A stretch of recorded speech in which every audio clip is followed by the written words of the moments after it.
Viewmasters, it's the podcast that we do. Viewmasters, talk about movies that we view. Viewmasters, my friend Eric and me Joe. Viewmasters, hey, let's start the show. Hey, welcome to the Viewmasters, episode 325, League of Super Pets. My name is Eric. My name is Joe. I couldn't decide whether to call it the official title of DC League of Super Pets or just League of Super Pets. I saw some trepidation in your eyes. Yep. I thought maybe you were going to call it Legion of Super Pets, which is the proper name for this movie.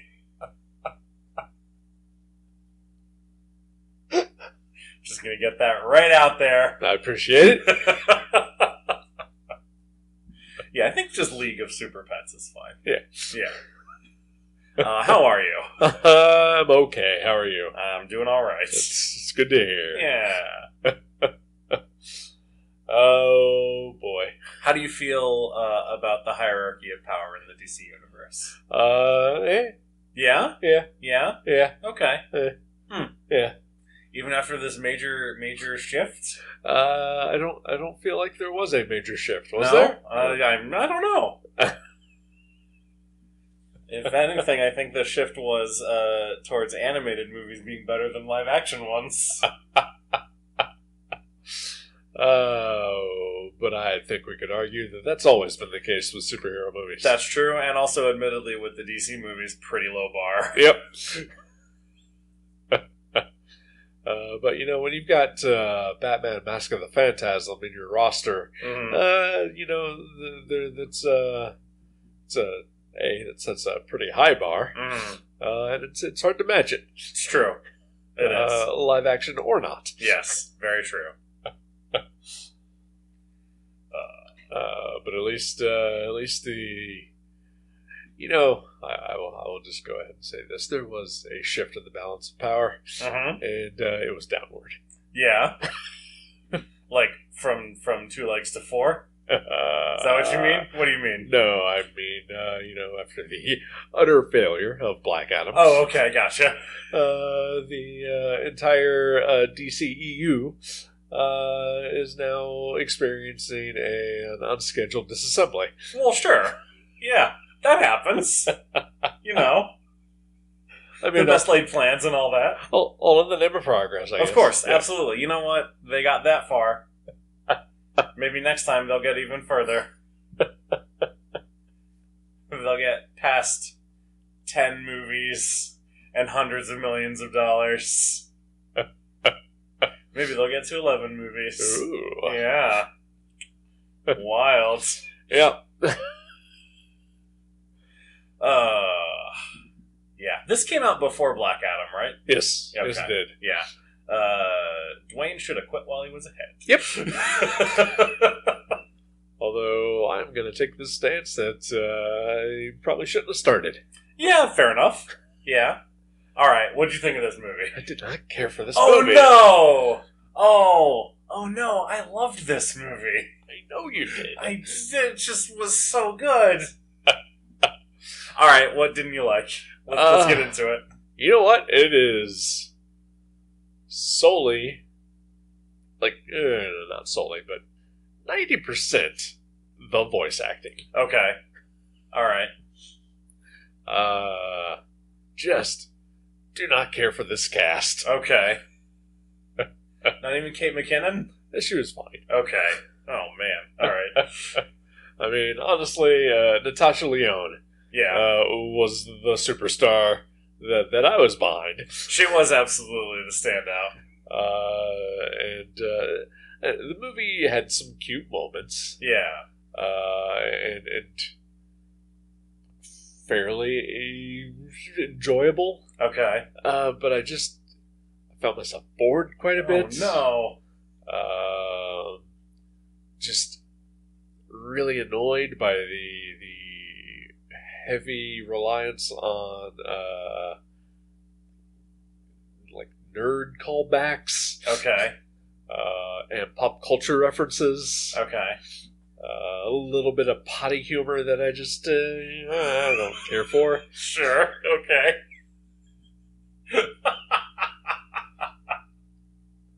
All right. The rest of the voice acting that just didn't match the character. So is it because you're not a dog person? No, Okay. I like dogs. Okay, I just thought you were more of a cat person. I am more of a cat person. And there's only really one cat in the movie. There is, and I will admit it's a highlight. Yeah. Okay. Could have done with a little more whiskers, maybe. Okay. But also maybe just the right amount of whiskers. I feel like, it was just the right amount. Any more than what we got, and you risk overdoing it. Yeah, no, I understand that. Yeah.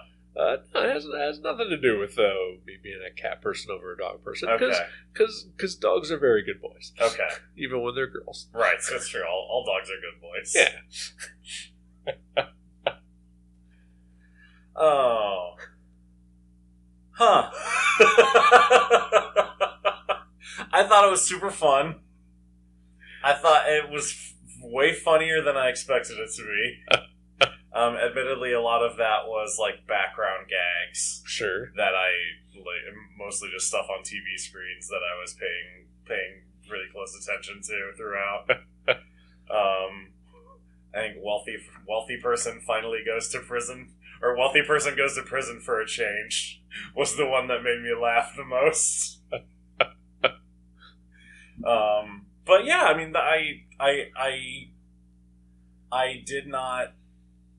I agree that with animated stuff, I think you should hire voice actors. Yep. And not movie stars. Yep. Yeah. But that said, I feel like, or at least I wasn't bothered by anyone's performance in this.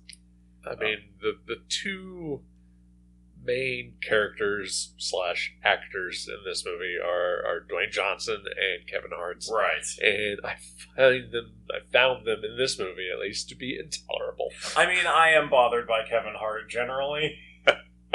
So, I get that. There were a few times where I could forget that it was Kevin Hart and just be like, oh, it's just a dog. The rare instances where it happened, where the animals are just making animal noises. Yeah. Where Krypto is talking, but then it just cuts to him just barking. Yeah. Like what the humans would hear. I found those to be far more enjoyable. And at times wished that, what if the whole movie was just like this? It was just the dogs barking. Yeah.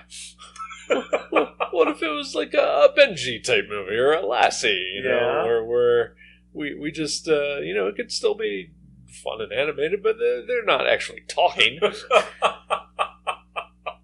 So that's a question I always had about the Legion of Super Pets in the comics. Mm-hmm. I feel like I've read comics where it seems like Superman, Superboy can understand what they're saying. Okay. And then other comics where it's unclear, or it just cannot. What's going on there? I think that is a problem with any animated or any medium where there is a talking animal. Yeah. And they present it both ways. Like scenes in this movie where Krypto is barking, but then it cuts to him saying actual words. Yeah. But then there are other moments where he's talking and Superman seems to be responding. Yeah. And it's always bothered me. Yeah. As I'm thinking pick about a it, lane. Yeah, as I'm thinking about it more now, I feel like the Super Pets dialogue in comics was always presented as thought balloons too. So it's not even them actually verbalizing or vocalizing anything. Right. So that always threw me off as well. So here at least we get them, they're saying things out loud. Sure. I think it would have been interesting to get more of, because it seems like the pets can just understand everything that the humans are saying, which I don't think would be the case.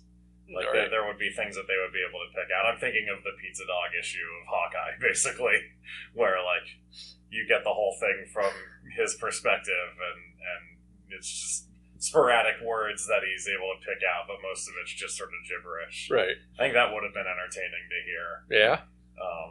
I feel like I had actually totally forgotten about that issue. It's a great issue. Yeah. And I feel like that kind of handles that perfectly. Yeah. Because animals are pets, specifically, they understand some things. Sure. Absolutely. Yeah. And even I was talking to someone the other day, like, they mostly respond to tone. Because we were talking about, like, yeah, you can go up to a dog and say, "You're a bad dog," like that, and they just start wagging their tail, and they're super happy, even though you're telling them that they're bad. I do that to Pippin all the time. Sure. Oh, who's a stupid asshole? Oh, who's a stupid dog? Yeah, you are. Right? Yeah, that's one of my favorite things to do.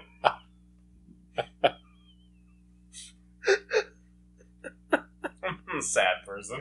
It's alright. Take your joys where you can. You have to. One of my joys is saying mean things to my dog in a happy voice.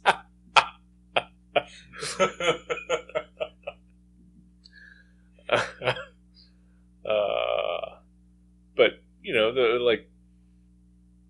like cats, like, they don't come to you when you call them, but, like, you can tell that they understand certain things because they'll perk their ears. Yeah. A cat can understand its name, it just chooses to not care. Right.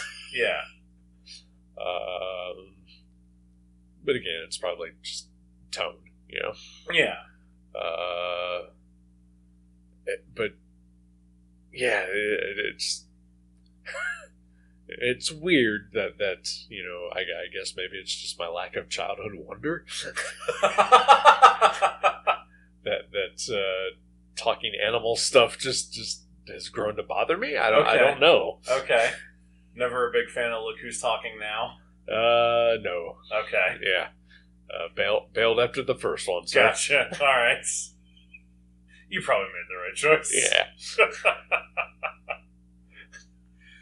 Yeah, I don't know that I was ever really, like, I know there were significant, quote-unquote significant, talking animal movies when I was growing up. Like, I think Homeward Bound was talking animals.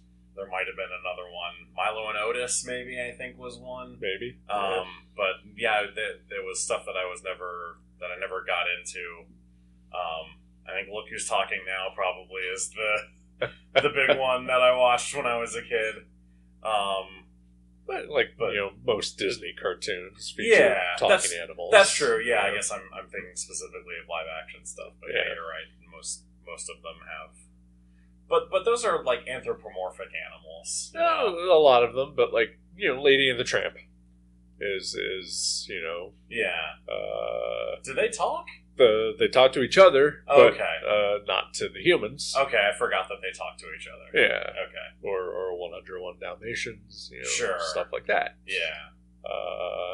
But I don't remember those clearly enough to remember if there's any sort of, the human can clearly understand what the dog is saying. Yeah. Yeah. But, but it's just barks. I don't know. I think, because we did watch 101 Dalmatians not super long ago. Okay. I think it was around when Cruella came out. Okay. And we were like, why would we watch that when we could just watch 101 Dalmatians? But I do feel like there are... 101 Dalmatians does not have Emma Stone in it. That's true. Fair enough. It does not. I have not seen Cruella. I haven't seen it. Yeah. But yeah, I do think there are scenes where the dogs are just barking at the humans, right? And we know they're talking, but yeah. So yeah, similar to this in that respect. And I'll admit I'm being maybe kind of petty about it, with this, but it's I don't have much to defend my opinion of this movie. That's fair. Yeah, you're allowed to be petty. Yeah. About a cartoon about talking animals with superpowers. I think that's perfectly fine. I honestly, yeah, I think the majority of my criticism of it just happens to be that I just did not enjoy the voice acting. Yeah. And honestly, if it were just professional voice actors and not stars, yeah, then I probably wouldn't even give a shit whether the humans could understand them or not. Yeah. Yeah. I'm just being a nitpicky dick. Do you think when we hear the animals making animal noises, is that Frank Walker? I meant to look it up and I didn't. Yeah, I didn't either. I should have checked. That's okay. Yeah, it's alright. Yeah, I mean, what'd you think of the story? Story's cute. Yeah. You know, I like aspects of it for sure. I like that the villain of it is a literal guinea pig. Yeah. Who was Lex Luthor's guinea pig. Yeah. Hairless guinea pig. Yeah. Perfect. Lost its hair in an accident. And yet, instead of hating him... Yeah, true, does not blame Lex for it. See, another stumbling block, sir. Oh, shit.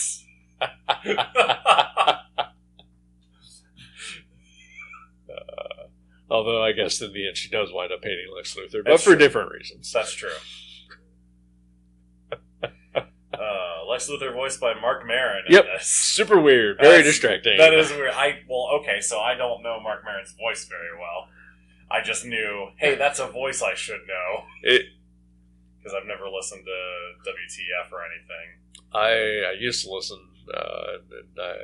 I liked and watched Glow. Yeah. So I know his voice, but like it didn't register to me.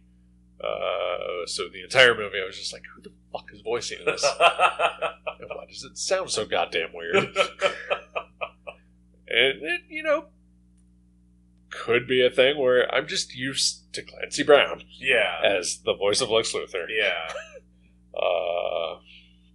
and so every time he was on screen and speaking, I was just like, "It sounds so weird." And then when it was revealed in the end credits to be Mark Maron, I was like, "Oh, okay, what an odd choice." Yeah. Everyone in this movie is an odd choice. It took me a few scenes to recognize Keanu Reeves as Batman. I did not get it until almost the end. Okay. Yeah. I like that. I can live with that. It was fine. The way that Batman is in this movie, and the way that he plays him, I feel like works well. Yeah, it's sort of the Will Arnett Lego Batman version of him. Definitely, yeah. Which I'm 100% on board for. Yeah. I like the little jokes. I like Squeezy Bruce. Yeah. That was very funny. I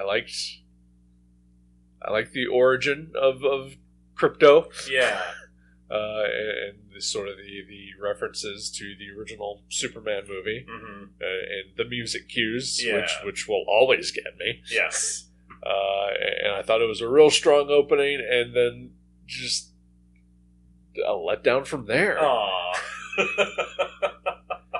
And again, maybe it's because The Rock started fucking talking. I don't know. Yeah. I did. There was one thing that I kept coming back to, which is, how old is Krypto? Because he's a puppy when Kal-El is a baby. Yeah. And he rides in the rocket ship. And then cut to present day. So he's what, like 30? I mean, if we go by the Snack Zider rule, Superman would be 33. Okay, of course. The age of Christ. Sure, because Superman is obviously a Christ figure. Obviously, yeah. So who does that make Krypto? He's Simon Peter. I'm pretty sure. I was going to say, did Jesus have a dog? Not that I know of, but I don't know. Maybe it's in one of those Da Vinci Code books. The secret lost book of the Bible. This is about Jesus' dog.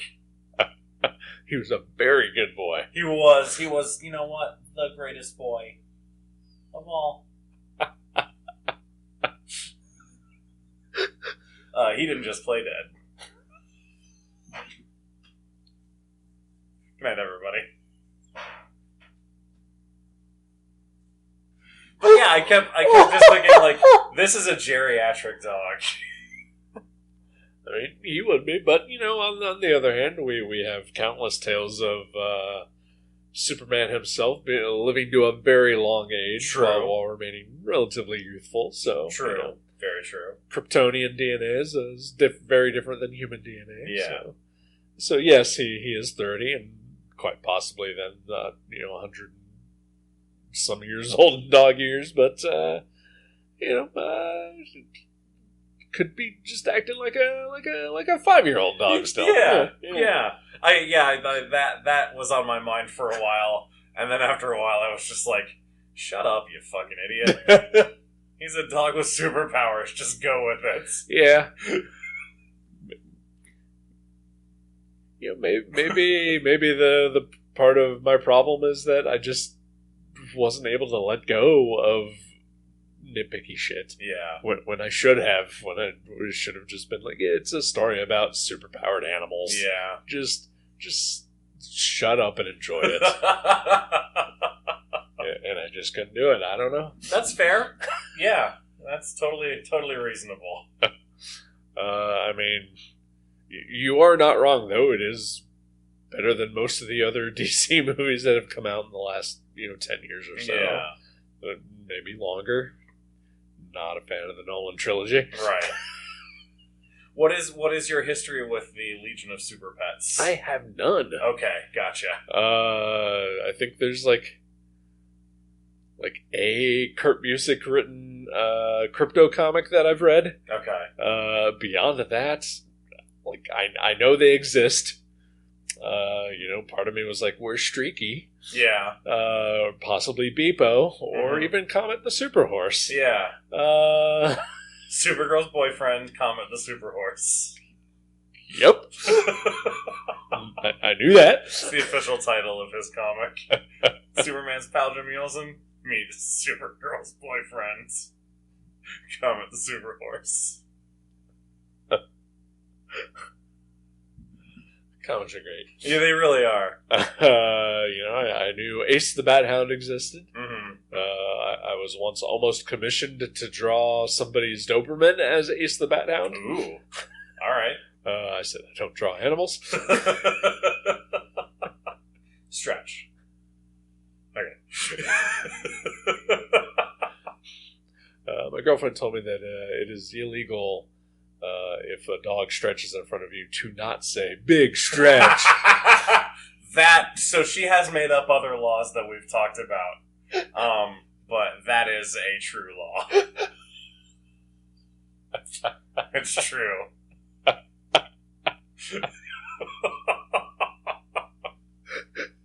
It's one of those unwritten things, like when you see the Tom Holland's umbrella video on Twitter, you have to share it.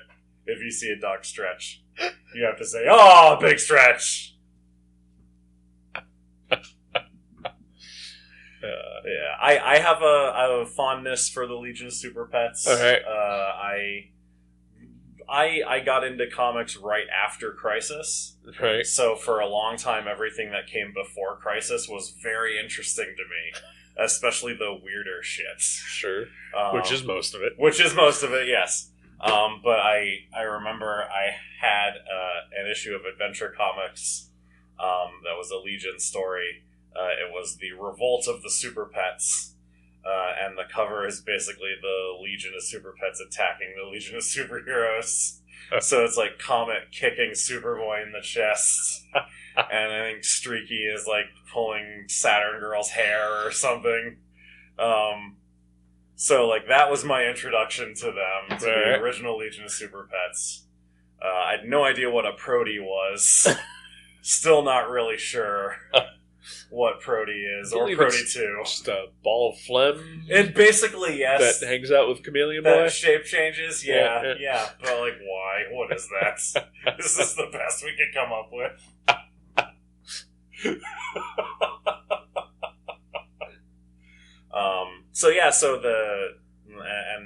We've had some modern super pets, like you mentioned, Ace. Yeah. Ace was not, of course, not originally a member of the Legion of Super Pets because he was not in the 30th century. Sure.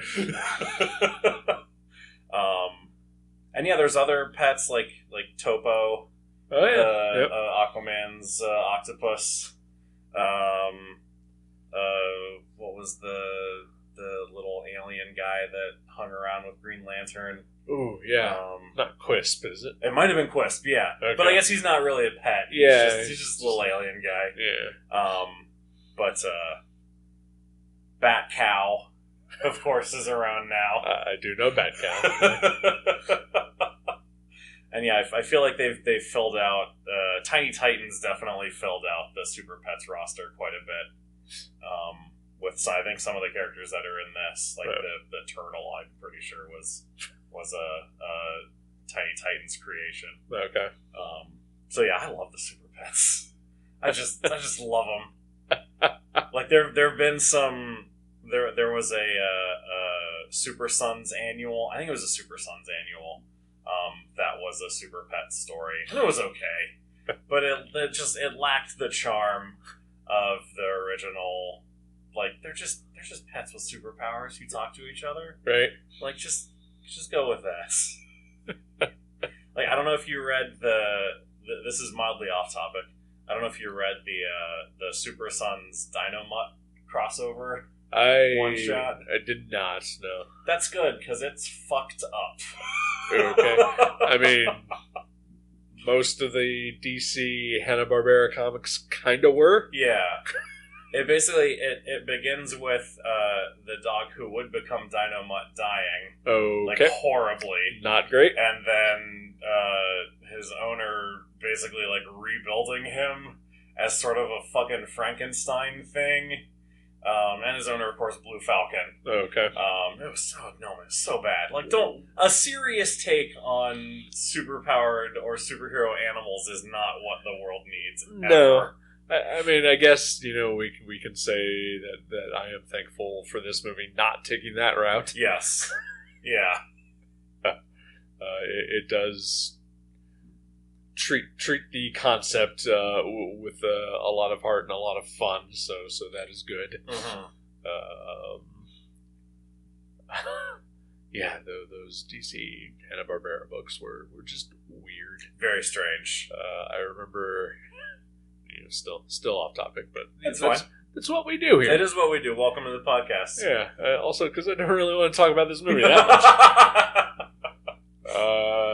But I remember Wacky Racers. Yeah. Every time that book came out, I would find the most fucked up page. Uh-huh. And post a picture of it on Facebook and say, Wacky! Yeah, because it's like a Mad Max kind of take on Wacky Racers. It was Wacky Raceland? Yep, that's it. Wacky Raceland, yep. And I remember there was like a page with like a skinned bear like chasing after people. Jesus Christ. Eating them. And so I posted Wacky to absolutely nobody. Did Dan DiDio write that one? I don't think he did. Okay. I think it was actually a person who worked on Mad Max Fury Road. Oh, wow, okay. I can't recall. That's perfect if it was. All right. Oh, man. What a weird time. Yep. Serious takes on Hanna-Barbera characters. Although you have, even on this show, recommended Exit Stage Left. That is an excellent book. Yeah. And the fact that the lead of it happens to be Snagglepuss. Right. It's like one of those things where I've got a story to tell, and I'm going to sort of just graft this existing IP onto it, but I'm not really that concerned about it. Yeah, that one is really well done. Yeah. And I do still want to eventually read Mark Russell and Steve Pugh's The Flintstones series. I've heard good things about that. Heard that's very good. Yeah. Oh, boy. Oh, DC League of Super Pets. Yeah, Jim from The Office is Superman. Yep. Kind of works. Kind of works, yeah. Yeah. I'm a little upset that he's Kingdom Come Superman. Hey, I thought he was Fleischer Brothers Superman. And it worked for me. I liked the design of the suit in this one. Yeah, Keanu Reeves is Batman. Yep. I don't know who any of the other Justice Leaguers are. They're not given credit titles. I thought maybe Keith David was Aquaman. Like, I recognized his voice. Yeah,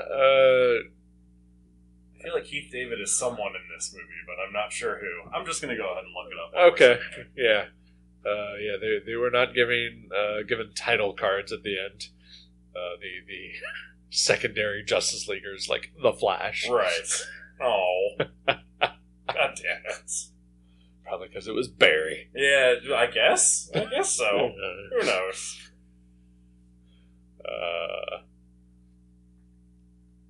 But Keith David was Mr. Bones on Stargirl. That's cool. All right, I can see that. Yeah.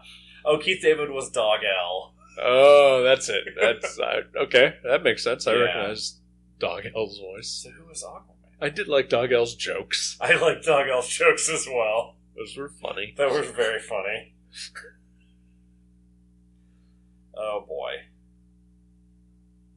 Oh, Jermaine Clement was Aquaman. Okay. Amazing. Who was Wonder Woman? Wonder Woman was Jamila Jamil from The Good Place. Oh, wow. Okay. Yeah.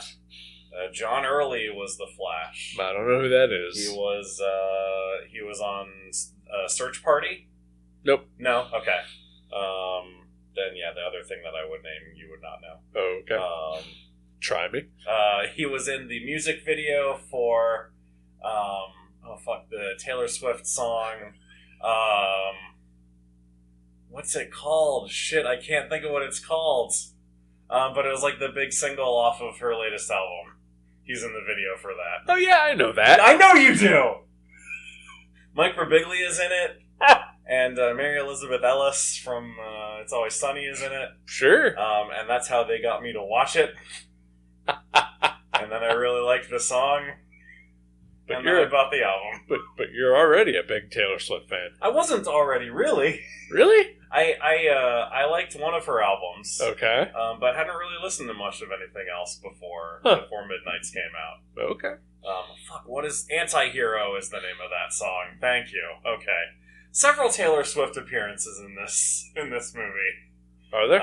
When Clark leaves to go propose to Lois and Krypto sulking in the bedroom, he puts on his headphones and it's a Taylor Swift song from 1989, which is the album that I knew before. Okay. It was Bad Blood is the song for the Swifties that are listening. And then the song during the credits when all of the cards are going with all the characters in the art, that's also a Taylor Swift song, which I only knew that because it said whatever by Taylor Swift. Oh, okay. So yeah, weird Taylor Swift stuff in this. Huh. Yeah. Why wasn't Taylor Swift in this? Was she? Maybe, I don't know. I don't know. She would have had a card. Yeah, that would have been really obvious. Of course, the best song that's played in this movie is Theme from a Summer Place. Yes. Yeah. Which, as we all know, was the number one song in America for like a year in 1959? Maybe was 60? it the 50s or the 60s? I have no concept of when Bonanza was on the air. Late 50s, early 60s. Yeah, so, okay. Yeah. So weird. I would say late 50s through the 60s? Yes, and into the 70s, I feel like. I believe so, yeah. It's so weird. Why was that show on for so long? Oh, one could say the same about Saturday Night Live, featuring many cast members in this movie. That's true. Or The Simpsons. Yeah. Yeah. No Simpsons in this, though, right? Not that I know of. Okay, No. Yeah. Not that I've watched The Simpsons in 15 years. Right. I thought it was interesting that, well, maybe not interesting. I don't know. It's just something that occurred to me. Ben Schwartz is the lead in Sonic the Hedgehog. Yeah. And he's a guinea pig in this movie. Yes, he is. That delighted me. Teamed with his former comedy partner and current disgraced actor-comedian Thomas Middleditch. Yep. That's really unfortunate. Hey, at least he's still got a paycheck, right? Who, Thomas Middleditch? Yeah. Is it good? Help him out on the unemployment line? I guess. Help him pay his legal fees Sure, for sexual assaults? Yeah. Yeah, awesome. Cool. Why didn't they get Louis C.K. to be Lex Luthor? Or previous Lex Luthor, Kevin Spacey? If that's how we're looking at it. Like, just give him a paycheck? Okay. We're not looking at it like that. No, we're not.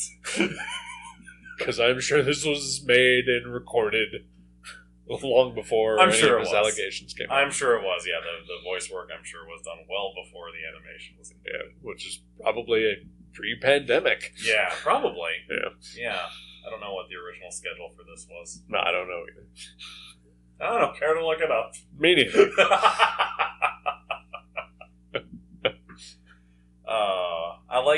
I liked the orange kryptonite. That Yeah. only affects pets.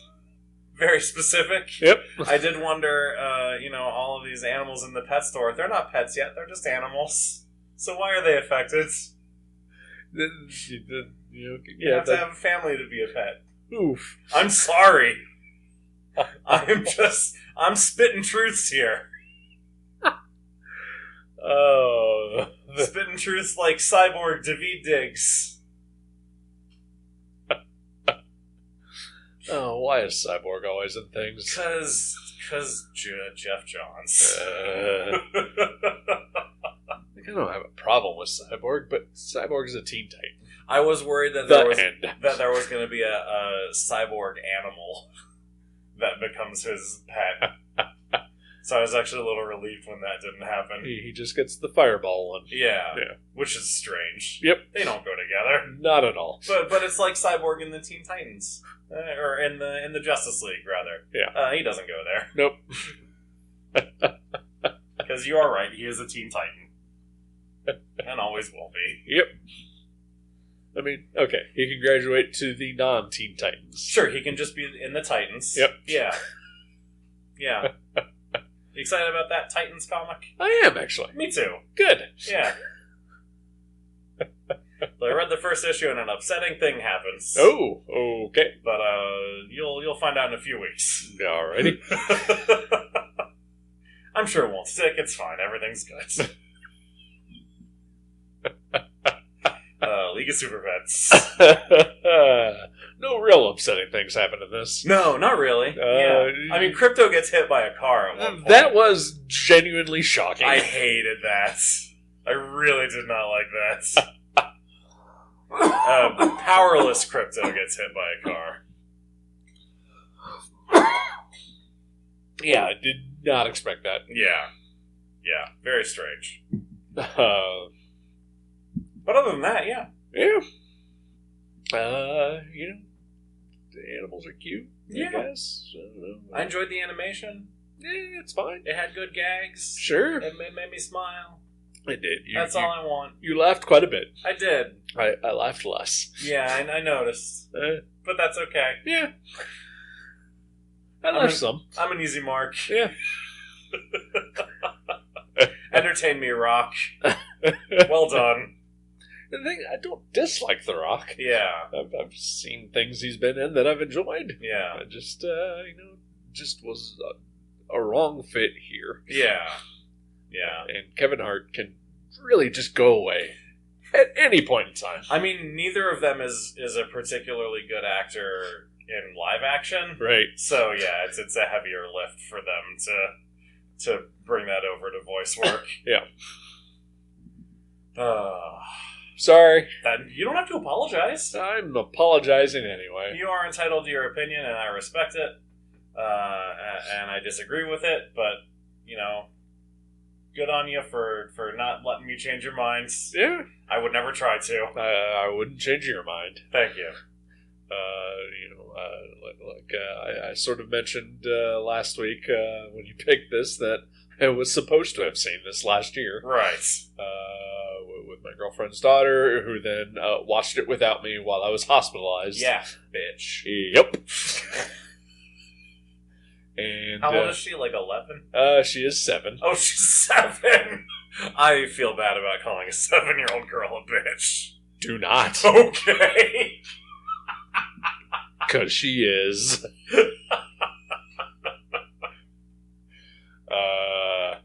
But she has seen it numerous times, apparently. Okay. And we'll I guess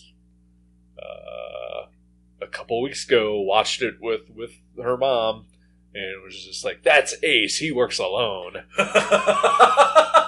And just, being a total nerd about it. And you know what? I kind of love that. That's excellent. Yeah. So even though she is an utter bitch, at least she's getting something out of it. Yeah, that is nice. Oh, there was one other thing that I wanted to mention. All right. Natasha Lyonne swears throughout the movie. And it's beeped. And it's hilarious. It is. But this is a child's movie. I enjoyed that greatly.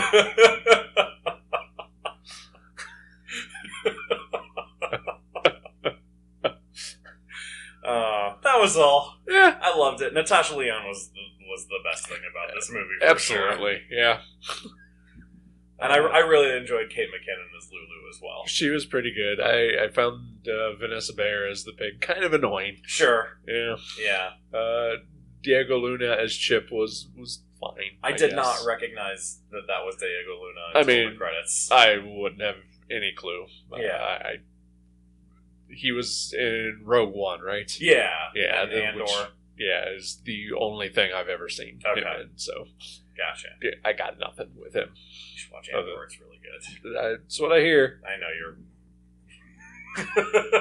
I know how you and TV are. Yeah, Star Wars in particular. Yeah. Yeah, I don't know. Yeah. That's fine. Still haven't watched any of the new Mandalorian. I haven't either. Yeah, had it spoiled on some podcast I listened to. Oh no. If I did, I don't remember what it was. It wasn't. Wasn't a CBB World show? Maybe it was. Maybe it was. Scott hasn't seen. Okay. I do remember them talking about it on. I think a bonus nanas for bonus nanza. Man, that was it. But I don't remember what they talked about, and I'm okay with it. Yeah, it was bonus nanza for bonus nanza. Yeah, or whatever. Because Mutt was Mutt's into it. Yep. And it's a Western. It is a Western. In space. Hell yeah. Goddamn Mandalorian. Oh, boy. What's bringing you happiness this week, Eric? Oh, God.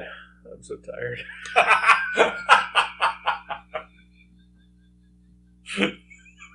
All right.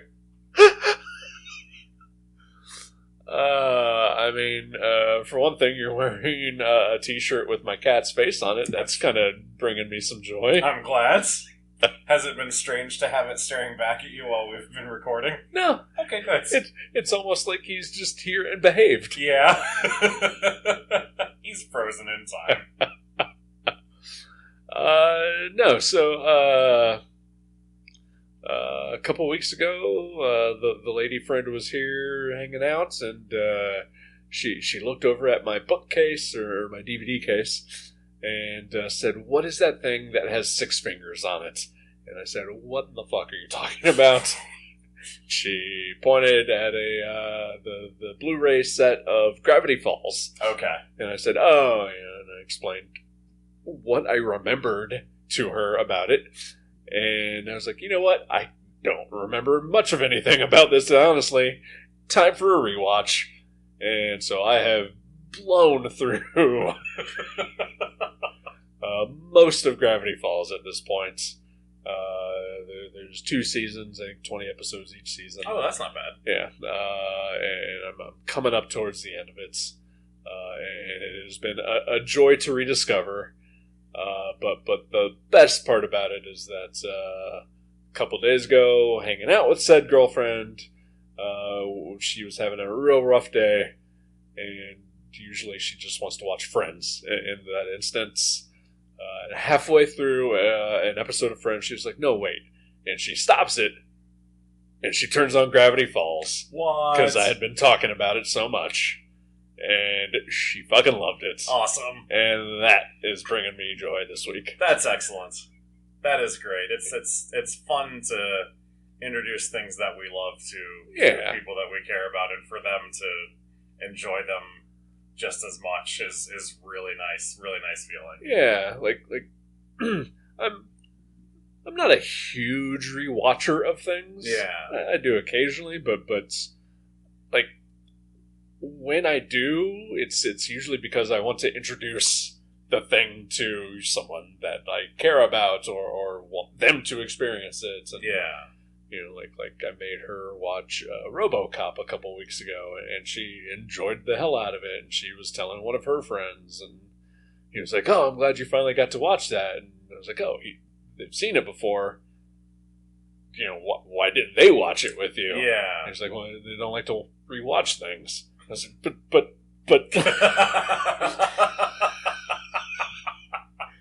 there is a certain joy in being able to share that experience. Yeah, if it's something that you love, I can't imagine just being like, "Nah, I'm never gonna rewatch that." Right? Oh, that's funny.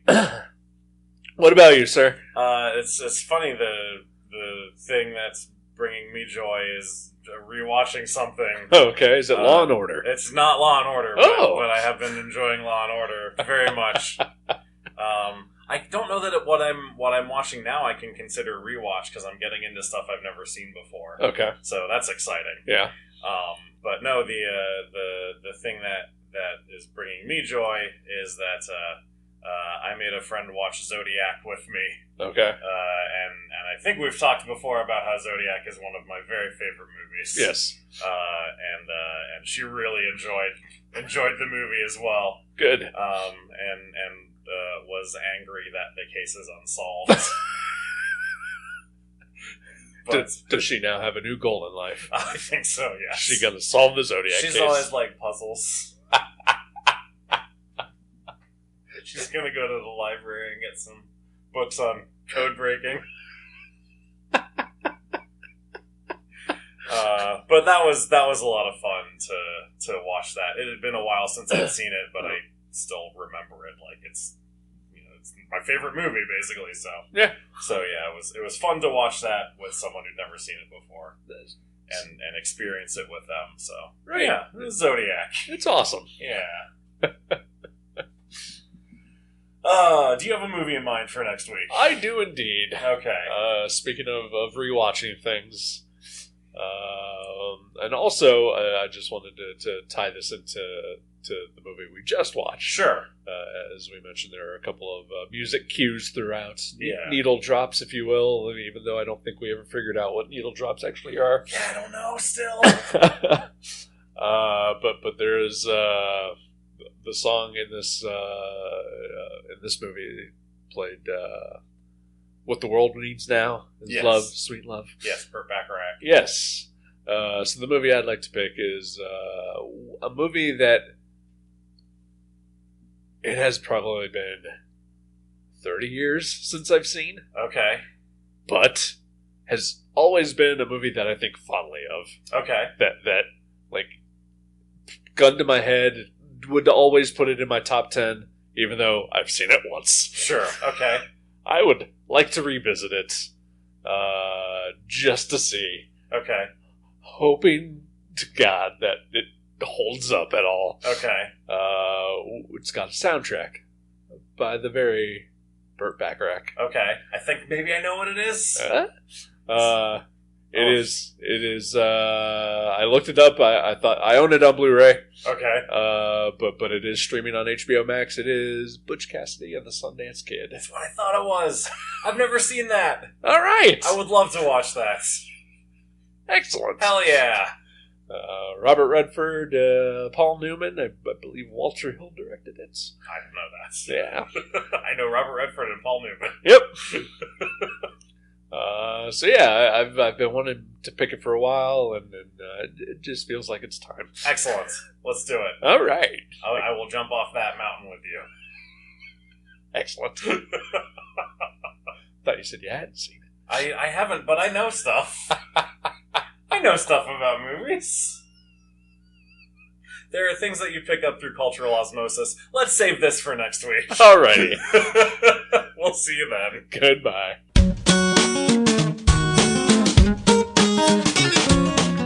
Thank you for listening to The Viewmasters. You can subscribe to the show directly at view.guttertrash.net or at iTunes and leave us a review. Visit view.guttertrash.net for email information and links to Facebook and Twitter. We'll see you next time on The Viewmasters.